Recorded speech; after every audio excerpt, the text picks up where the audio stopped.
now that that is installed, we're going to need a couple of different things. So right over here, under your Explorer, let's click this Add New File. Let's create one called .prettier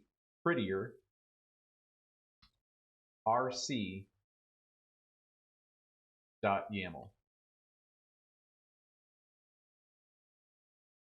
We got our Prettier rc.yaml. And let me switch over to the Prettier website.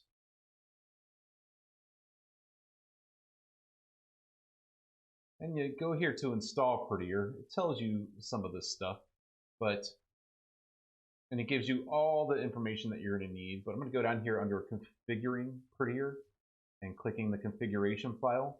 There's all these file formats that you can use, but I'm going to use if they're named any of these like file names right there in the name in your project, that's what Prettier will look for. So I just use this prettier.rc.yaml, and right here, also on that same page, it's got the YAML for basically I'm going to copy this straight out of here because that's basically the setup that I want to use. So let me copy this right here,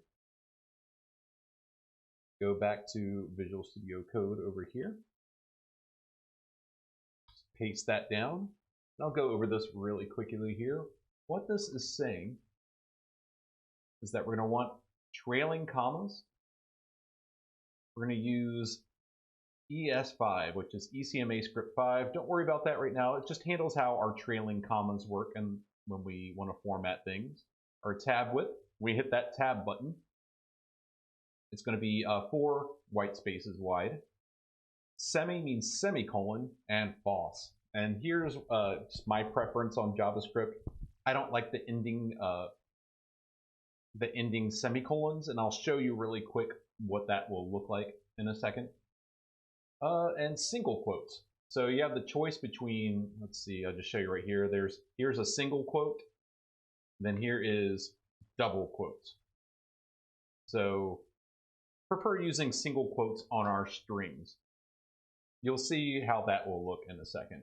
Like right here, it has double quotes. So we have this. Go ahead and save our prettier rc.yaml. And we're going to need one more file. So go over here again, click your new file. And this one's going to be called .prettier ignore. And this is the file that tells Prettier to ignore certain files. So we want it to ignore a few basic files. We can add more later. Depends on you, what you want, but these basic ones, I don't want Prettier looking at. Package.json, we don't want it editing that. We also don't want it looking at our package-lock. Whoops, can I spell? Package-lock.json. And we want it to ignore our Prettier files as well. Prettier star. And that star tells it to ignore Prettier rc.yaml as well as .prettier ignore. It's basically a wildcard. And we can add more there as you want. We can tell it to also ignore the node_modules directory.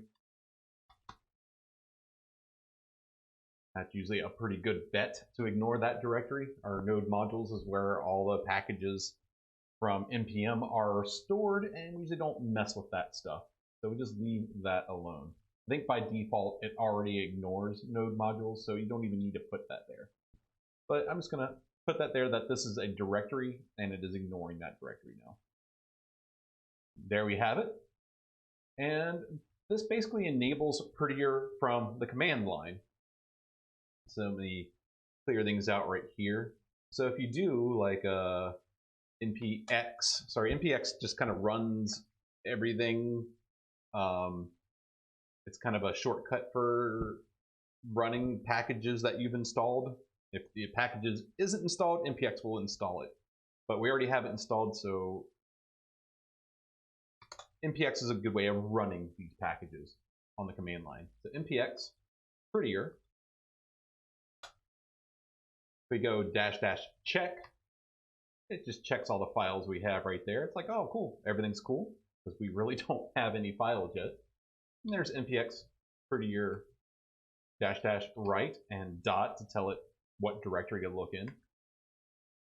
And what that will do is actually correct all the formatting. However, doing this, let me show you how. You don't need to do this part. This is just an example. foo.js, create this file, and I'll write a function really quick. Function foo. And I'll put weird spacing and all this other stuff in here. I'll do console.log s'mores. You don't need to do this part. This is just an example. And I'll put a trailing semicolon, and I'll do that way over there and make it all funky. And cool. Hit save, and then that's ugly. That's not what we want. So if we do npx Prettier, first -check, they'll check all the files, and it's like, hey, something's weird with foo. And warning us there's issues here. So if we run Prettier -write, npx Prettier -write dot, look at that, it just corrected everything for us. It got rid of that trailing semicolon and all that cool stuff. So now if we run that Prettier -check again, it's like, cool, there's no problems here. However, we don't want to keep running this from the command line each time. So what we're going to do is add an extension and from the marketplace, and we're going to set up Visual Studio Code to run Prettier as we save each file. Every time we save a file, Prettier will get run. Let me show you how that will work.